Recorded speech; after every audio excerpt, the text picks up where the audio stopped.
Radio Alpa, l'alternative. Ça va ?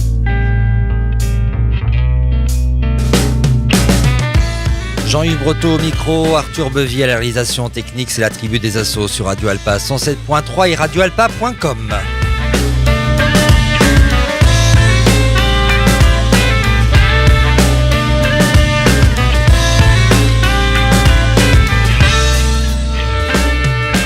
« 227e numéro de la Tribu des Assos, l'émission qui donne chaque semaine la parole à une association locale du Mans ou de la Sarthe. Et aujourd'hui, je reçois l'association La 25e heure du livre qui est représentée par Thierry Hubert, son président. Bonjour Thierry Hubert. Bonjour. Alors c'est la 40e édition du salon littéraire de la 25e heure du livre du Mans. Elle se déroulera du samedi 7 au dimanche 8 octobre au Quinconce des Jacobins. Est-ce qu'il y a des souvenirs particuliers que vous conservez sur le salon littéraire qu'on appelait autrefois les 24 heures du livre?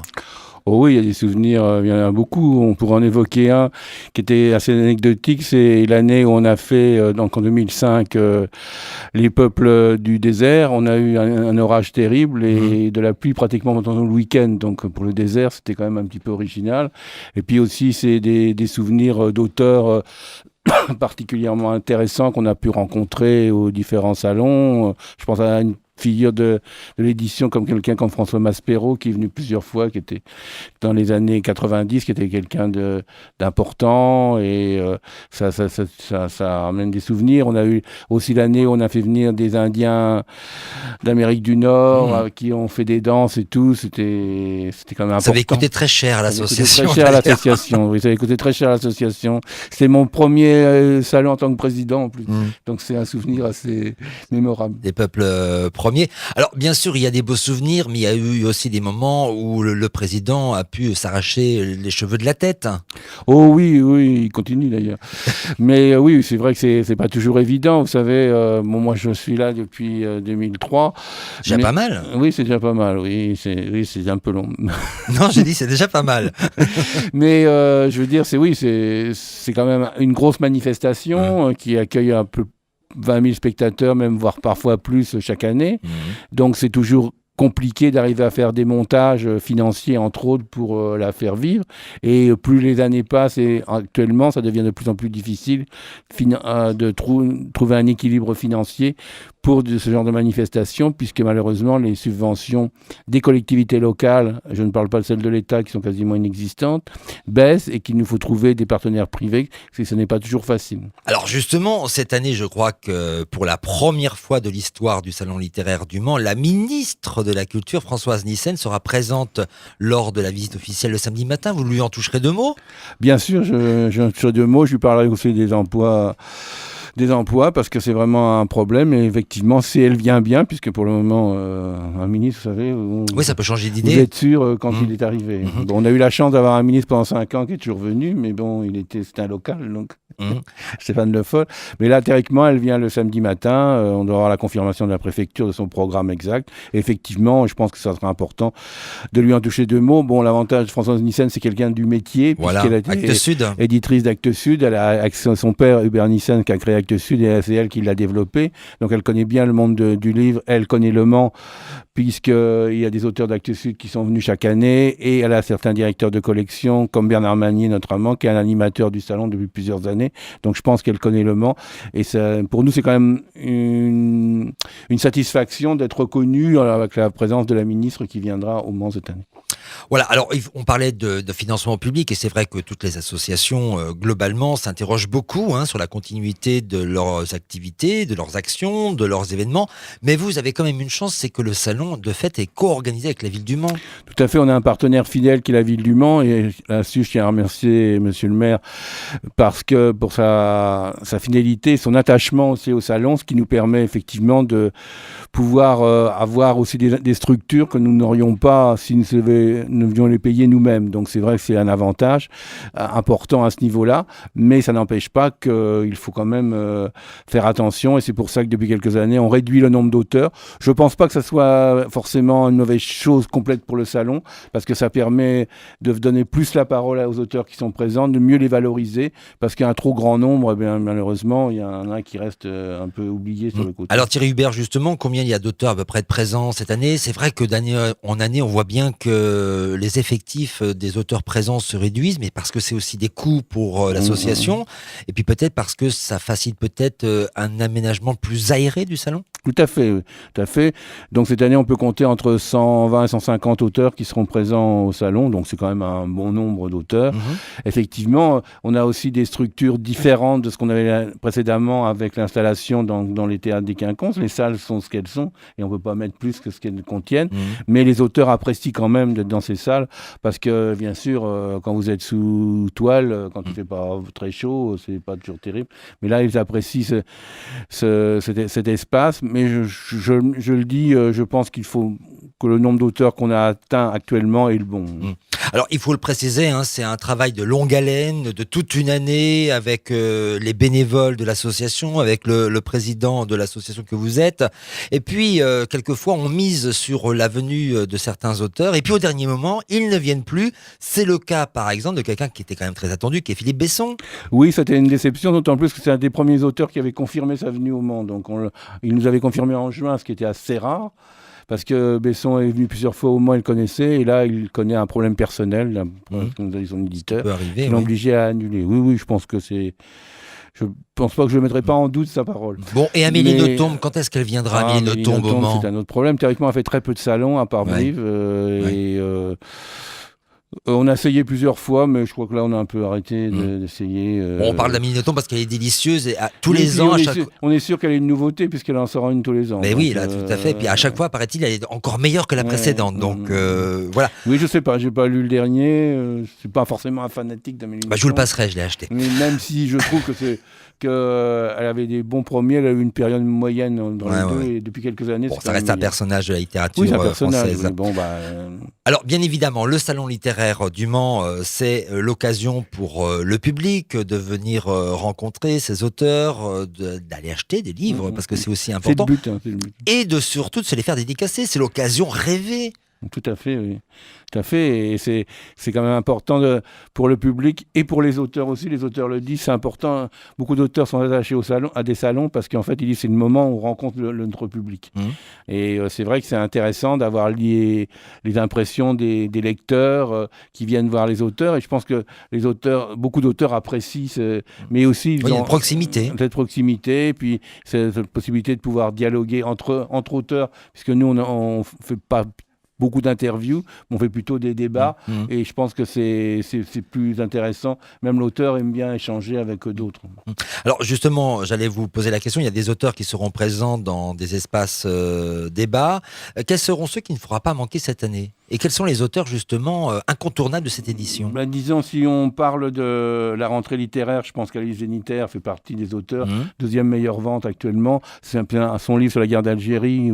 Elle évoque le problème des harkis, entre autres. C'est un livre quand même très intéressant et qui pose beaucoup de problèmes par rapport à l'histoire française. Il y a Olivier Guèze aussi avec son livre sur les pas de Mengele, qui, c'est vrai, moi au début, je me disais qu'est-ce qu'il y a l'idée d'écrire un livre sur Mengele, puis en fait, je l'ai lu, et je trouve que c'est un livre passionnant, c'est toute une enquête, et c'est toute une réflexion également sur ce personnage, et sur ce qui s'est passé pendant la Deuxième Guerre mondiale. On peut parler de Véronique Olmy, qui était un auteur de bon niveau, qui vient d'avoir le prix de la FNAC, ce qui est quand même un critère. Donc voilà. Qui est moins agitatrice culturelle depuis quelques années, mais bon, tant pis. D'accord avec vous. C'est multimédia. On a des auteurs comme Patrick Deville, qui demeure un auteur important, qui est en plus de la région. Puis on aura aussi Michel Lebris, qui est le directeur des Étonnants Voyageurs, enfin le créateur des Étonnants Voyageurs de Saint-Malo. Donc on pourra échanger entre présidents. Et qui a créé un livre qui s'appelle Kong. Et en fait, il raconte l'histoire des deux réalisateurs qui ont créé le premier King Kong. C'est intéressant. Et puis on aura un ancien ministre qui sera là avec son livre. Nous aurons Stéphane Le Foll, qui est un fidèle du Mans, dont le livre vient de paraître et dont la sortie officielle sera pour le salon. Alors ce qu'il faut préciser aux auditrices et aux auditeurs qui nous écoutent actuellement, bien évidemment, le salon littéraire du Mans, quand on est du Mans, on connaît évidemment, mais ce n'est pas qu'un salon littéraire où on vient rencontrer des auteurs qui sont invités par l'association. Ce sont aussi des auteurs en résidence, et c'est une démarche qui s'inscrit inscrit là en 2017 pour la deuxième année consécutive. Donc c'est vrai que ça a été initié à l'origine dans un partenariat avec la DRAC et la ville du Mans. Donc depuis la deuxième année, on accueille un auteur en résidence qui vient pendant 3 mois à peu près au Mans, dont son objectif, ça lui permet de travailler lui-même puisqu'il est rémunéré pendant ce temps-là, et aussi d'aller à la rencontre du milieu de lycéens, de personnes en retraite, de faire des ateliers d'écriture. Et puis aussi, il a une commande, il doit écrire une nouvelle sur une thématique qui est assez mensuelle, puisque ce sont les chimères. Et donc cette année, ça sera Sonia Ristic. Ça va plaire à monsieur le maire. Oui, tout à fait. Ça sera Sonia Ristic, qui est une auteure d'origine serbe, qui vit en France depuis longtemps. Et la chance qu'on a eue en plus, c'est que c'est quelqu'un qui connaît très bien le Liban. Or, notre thématique, qui est d'Istanbul à Kaboul, tombe bien, puisqu'en fait, elle pourra aussi participer à des débats à ce niveau-là. Justement, avant de parler de ces thématiques, on vient surtout présenter le salon littéraire qui concerne les adultes, mais il faut le dire, c'est aussi une sortie familiale, le salon littéraire du Mans, puisqu'il y a différents espaces, l'espace jeunesse, mais aussi différentes animations qui sont proposées aux plus petits. Ah, tout à fait. Donc, notre objectif a toujours été important d'attacher une importance énorme à la jeunesse, et notamment à la petite enfance, parce que la petite enfance, c'est là que tout commence, et souvent que les enfants ont envie de lire. Donc on a initié depuis plusieurs années un partenariat avec les crèches de la ville du Mans. Au début, c'était seulement les quartiers sud, maintenant c'est l'ensemble des crèches de la ville du Mans. Donc il y a des animations pendant tout le salon, des contes, des jeux, et notamment il y aura cette année un monsieur Barnabé, qui est un musicien, humoriste, qui jouera avec les enfants.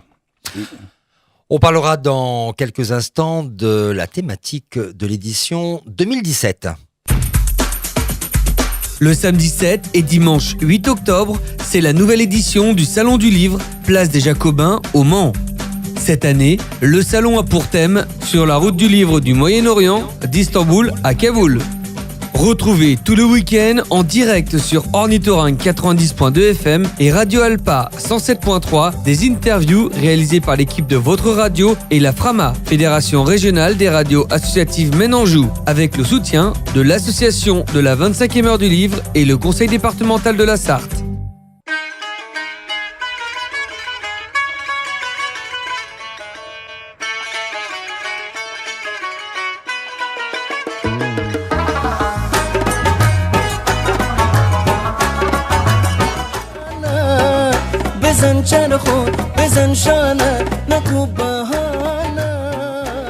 Voilà pour cet artiste qu'on écoute cette semaine dans le cadre de la tribu des Assauts pour ce 227e numéro, dans lequel je reçois, je vous le rappelle, l'association La 25e heure du livre qui est représentée par Thierry Hubert et son président.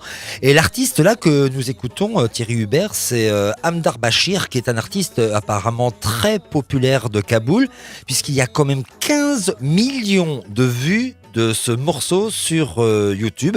Et bien sûr, ce choix musical pour annoncer l'édition 2017 qui est sur la route du livre du Moyen-Orient d'Istanbul à Kaboul. Alors, quels seront, Thierry Hubert, les grands rendez-vous qui viendront illustrer cette thématique 2017 ? Les grands rendez-vous, c'est d'abord Nedim Gürsel, qui est sans doute un des plus grands auteurs turcs avec Pamuk, et qui viendra dans un grand entretien parler à la fois de son œuvre mais aussi de la Turquie actuelle, puisque malheureusement pour lui, il ne peut plus rentrer dans son pays, puisqu'il s'est opposé à Erdogan, et quand on s'oppose à Erdogan, il faut mieux quitter la Turquie que d'y rester. Mais ce sera vraiment un véritable événement. Il pourra venir parler, il parlera vraiment de son pays, et c'est un entretien que je vous recommande. Il y aura également Myriam Maheshdi, qui est une auteure iranienne qui vit en France, qui a pratiquement toujours vécu en France, parce que ses parents se sont exilés lors de la venue de Khomeini. Il fait partie de cette génération. Il y a plusieurs écrivaines iraniennes qui écrivent actuellement et qui parlent justement de la génération de leurs parents, qui ont cru, qui ont milité pour renverser le Shah et ont cru à la révolution iranienne, et en fait se sont rendus compte qu'ils s'étaient fait avoir et qui sont partis en exil, souvent par les montagnes avec l'aide des Kurdes, pour repasser en Turquie. Donc elle aussi, elle a eu le concours du premier roman cette année, c'est une personnage. Puis il y aura aussi la grande poétesse libanaise Vénus Kourigata. Vous évoquiez le chanteur vous voulez que je vous redonne le nom afghan, Amdar Bachir. Amdar Bachir. Eh bien, Vénus Kourigata, c'est vraiment en Moyen-Orient la grande poétesse vivante, et on a eu la chance qu'elle accepte de venir le dimanche, et je pense que ce sera aussi un grand moment. Alors, on le voit, la 25e heure du livre, le salon littéraire de la 25e heure du livre, où il faut aller courir vite cette année par rapport à l'affiche. Il faut aller courir à la 25 au salon littéraire. C'est au public qu'on invite à courir. D'accord. Une fois qu'ils seront arrivés au salon, ils peuvent arrêter. Bon, en tout cas, on voit bien qu'il y a aussi une sensibilité un peu engagée dans ce salon littéraire. Bah, de toute façon, oui. Enfin, moi, je pense qu'on ne peut pas faire un salon littéraire sans faire fi de l'actualité. Et c'est vrai que pour le Moyen-Orient, pourquoi le Moyen-Orient aussi, c'est que c'est quand même une terre de culture très riche et qui en ce moment est détruite par les guerres contre Daesh. Quand on voit la Syrie, l'Irak, le Liban se redresse un peu, mais c'est quand même des pays fragiles. Et ça nous a paru important d'apporter un éclairage un petit peu à la fois sur la littérature, sur les arts, mais aussi sur la vie la politique actuellement, car c'est une région qui est le berceau aussi par moment de l'humanité. C'est important quand même de s'intéresser à ce qui s'y passe. Bon, vous me rappeliez qu'on s'en était parlé lors du bilan l'an dernier, à la fin du salon littéraire sur cette thématique, mais c'est vrai qu'il faut préciser aussi qu'il y a au Mans, précisément, et puis dans d'autres points de la Sarthe, des personnes migrantes qui sont issues de ces pays, des Turcs. Il y a une communauté turque au Mans, par exemple, et que c'est peut-être aussi important pour eux d'avoir ces rendez-vous littéraires avec leurs compatriotes. Tout à fait, tout à fait. D'ailleurs, on a tenu à travailler aussi avec des associations de ces régions afin de leur donner la parole et puis aussi qui nous expliquent aussi certaines choses qui sont pas importantes, notamment au niveau de la jeunesse, où il y aura des rencontres pour les enfants avec certaines associations turcs ou autres, qui pourront parler un petit peu aussi de leur civilisation. Il y aura aussi des contes qui parlent de la vie là-bas, et c'est important de le faire découvrir aux jeunes également, parce qu'il faut aussi qu'il y ait un autre regard sur les migrants, et il y a trop de clichés, et il faut essayer de tuer ces clichés. Alors bien sûr, le salon littéraire, vous l'aurez compris, ce sont beaucoup de rendez-vous, mais il y a aussi d'autres rendez-vous qui sont importants, cela parce que ça concerne des prix qui sont remis lors du salon. Je vous donne un exemple, par exemple, voilà. Ça c'est bien redondant, hein. La commission littérature adulte de l'association La 25e heure, qui attribue donc tous les ans depuis l'année 2010 son prix du Salon du livre du Mans. Alors il faut préciser que ce prix récompense un roman français adulte de la rentrée d'hiver et qu'il est remis lors du Salon littéraire de la 25e heure. Est-ce qu'on connaît déjà le lauréat ? Oui, elle s'appelle Valérie Tong Kong et son livre c'est Par amour. C'est un roman historique un petit peu qui se passe à la fin de la Deuxième Guerre mondiale, à la fois dans la région du Havre et en Algérie, avec deux familles qui se croisent. C'est un bon roman historique et qui est grand public et qui vraiment, c'est de la bonne qualité, c'est du bon livre. Et je suis assez content qu'on puisse remettre ce prix à Valérie Tong parce que c'est une écrivaine qui écrit depuis longtemps et qui aborde des sujets souvent pas si faciles que ça. Donc son prix sera remis à 12h30 le samedi. Donc peut-être si la ministre est encore là, peut-être qu'elle pourra nous remettre le prix elle-même. Sûr, on espère qu'elle sera encore là, la ministre. Sinon, nous pourrons aussi faire appel à notre préfet, qui est également écrivain, qui sera présent sur le salon également. Donc oui, c'est un prix qui est important parce que c'est un prix qui est remis et qui est décerné par des gens qui ne sont pas forcément des professionnels du livre. C'est des gens qui aiment la lecture. C'est ça qui est bien. C'est des employés, des retraités, des gens qui aiment la lecture et qui passent du temps à lire, parce que quand je vois le tas qu'ils sélectionnent au départ et pour arriver à 5 et après lire d'ailleurs, je me dis quand même qu'ils ont quand même pas mal lu. Bon, nous on en connaît un petit peu quelque chose à la Frama, on en parlera dans quelques-uns, bien sûr. Alors il faut savoir que ce prix dont on parle, parce qu'il y en a d'autres, on pourra les présenter dans quelques instants, mais ce prix est remis en partenariat avec la librairie Doucet, et puis il y a une nouveauté 2017 puisque c'est avec le parrainage du Crédit Mutuel. Est-ce que ça veut dire qu'au regard de votre responsabilité de président sur ce salon littéraire, avec bien sûr la ville du Mans, au regard de la baisse des financements publics, eh bien aujourd'hui le mécénat se développe aussi autour du salon? Le mécénat se développe autour du salon, et je serais tenté de dire que le mécénat nous permet parfois de compenser les baisses des subventions publiques, même si c'est pas facile d'aller non plus trouver des mécènes, parce que les mécènes sont aussi beaucoup sollicités et c'est pas toujours facile. Mais c'est vrai que là, c'est un partenariat qui vient de s'initier avec le Crédit Mutuel, qu'on espère pouvoir pérenniser. On a aussi un gros partenariat avec la SNCF qui en profitera pour diffuser ses courts-métrages, puisqu'il y a une sélection de courts-métrages, il y a des concours à la SNCF, un prix Polar et tout. Donc il en profitera pour les diffuser le samedi après-midi au Pâté. Et donc on essaie effectivement de développer ces partenariats privés. Bon, il y a d'autres prix, hein. Les gens peuvent se procurer bien sûr les informations sur le site de l'association, mais aussi sur les brochures qui sont à leur disposition. La 25e heure du livre, c'est aussi un espace qui est dédié aux associations, de moins en moins présentes d'année en année. Écoutez, cette année, depuis 2 ans, le chiffre est stable, il est autour d'une cinquantaine à peu près. Parfois, ça varie, puisque souvent, on invite en priorité aussi les associations qui correspondent à la thématique, donc ça varie. Mais bon, c'est vrai que c'est beaucoup plus recentré maintenant sur les associations qui travaillent autour du livre, autour de la culture, et on n'a plus les partis politiques, les syndicats et tout ça, ce qui n'est pas forcément un mal, parce que c'est un autre lieu, mais c'est un lieu qui est prisé par les associations. Et ça permet aussi d'avoir d'autres débats qui sont très intéressants. On a notamment une association contre l'amiante qui va organiser 2 débats à ce sujet-là, un sujet quand même assez d'actualité, puisque quand on voit que les tribunaux amnistient certains responsables en parlant que c'est trop vieux, je pense que c'est un sujet important, et notamment dans une ville comme Le Mans, qui est une ville industrielle, avec Renault et d'autres entreprises, c'est quand même important d'aborder ces sujets. Et grâce aux associations, on peut aborder certains sujets qu'on n'aurait pas forcément le temps d'aborder sur les autres plateaux. Alors ça, c'est vrai que c'est quelque chose qui s'est développé ces dernières années. De fait, il y a moins d'associations, mais plus de débats associatifs. Voilà, c'est ça. Pratiquement, enfin pas toutes les associations, mais beaucoup d'associations ont envie de parler. Et c'est pour elles également un moyen de se faire connaître du public. Parfois, les gens, ils savent pas qu'il y a une association sur tel et tel thème. Ils la voient, ils disent tiens, ça m'intéresse bien. Et c'est pour eux un moyen aussi de se faire connaître du public. Et ce qu'ils nous disent aussi, c'est plus facile. Enfin, on a un public beaucoup plus large à la 25e heure du livre que si c'est un forum des associations où les gens viennent un peu plus pour les associations qu'ils connaissent. Et l'époque est à s'engager, parce que si on ne s'intéresse pas aux autres, personne ne s'intéresserait à nous le jour où on aura besoin des autres. Tout à fait. Alors, l'entrée du Salon du Mans est de 4 €, c'est 2 € en tarif réduit, c'est gratuit, faut-il le préciser, pour les moins de 18 ans et les demandeurs d'emploi. On peut acheter son billet chez les libraires indépendants de la ville. 3 €, oui.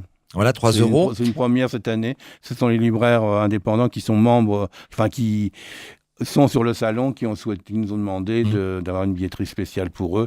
C'est aussi une réponse un peu à l'installation d'une grande surface qui s'est installée Cultura. sur le Cultura. Voilà. Il faut protéger nos indépendants. C'est une question très importante. Parce que la désertification des centres-villes, là, pour le coup, il y aura plus de culture. Je crois que c'est à l'ordre du jour actuellement. Et effectivement, le centre-ville du Mans est quand même un petit peu triste. Les commerçants, en tout cas, se barrent. Donc, ça pose des questions qui interrogent effectivement les élus. Est-ce que depuis que ça existe, le billet d'entrée donne toujours droit à un bon d'achat de livres ? Et non, malheureusement, depuis 2 ans, ça n'existe plus, pour des raisons financières toutes bêtes, tout simplement. Voilà. Parce qu'en fait, si vous pouvez expliquer, quand ça donnait les gens payaient moins cher, mais nous, on remboursait les libraires. Et donc, forcément, comme on a moins de subventions, on ne peut pas tout faire. Alors, pour conclure, Thierry Hubert, l'originalité du salon, c'est aussi la bourse aux livres qui est réservée aux enfants de 8 à 16 ans, qui viennent avec leurs bouquins qu'ils ont lus pendant leur petite enfance. Quel est le livre qui vous a, vous, particulièrement marqué dans votre enfance ? Le livre qui m'a particulièrement marqué dans mon enfance. Quand j'étais très jeune ou Votre enfance, quand vous aviez jusqu'à 16 ans. C'est eux qui exposent jusqu'à 16 ans. J'avais lu un livre qui s'appelait, alors je ne me rappelle plus du nom de l'auteur, mais ça s'appelait Tapin, tambour de Bonaparte. Et ça m'avait beaucoup plu. Ça parlait de quoi C'était l'histoire d'un garçon qui s'engageait pendant la Révolution française dans l'armée, qui devenait tambour sous Bonaparte, et qui après montait les grades. Donc vous aviez Tapin en Égypte, Tapin à Austerlitz. Et ça m'avait beaucoup plu à l'époque. J'ai une formation d'historien, j'ai fait d'histoire après. Donc c'est peut-être aussi la raison. Mais après, quand j'étais plus grand, le livre qui m'a vraiment beaucoup plu, c'est L'écume des jours de Maurice Vian. Bien sûr. Merci Thierry Hubert de nous avoir présenté cette 40e édition du Salon littéraire de la 25e heure du livre du Mans. Merci à vous de nous avoir écoutés sur Radio Alpa, qui sera d'ailleurs en direct du Salon littéraire avec les autres radios associatives de la FRAMA, la Fédération régionale des radios associatives Ménanjou. Ce sera du samedi au dimanche de 10h30 à 13h et de 14h30 à 19h. Et puis merci bien sûr pour ce partenariat de l'association, la 25e heure du livre, avec les radios sartoises associative avec le conseil départemental de la Sarthe. On croise les doigts pour qu'il fasse beau. Mais on croise les doigts pour qu'il fasse beau et je tiens encore une fois à vous remercier pour la participation à la 25e heure du livre parce que vous êtes aussi un espace de débat supplémentaire qui permet à beaucoup d'auteurs de s'exprimer. Je sais que les auteurs maintenant apprécient beaucoup de venir sur votre espace. Merci, ça nous va droit au cœur. Merci beaucoup Thierry Hubert, merci à Arthur Bevier pour la réalisation technique de cette émission et sortez aller bouquiner.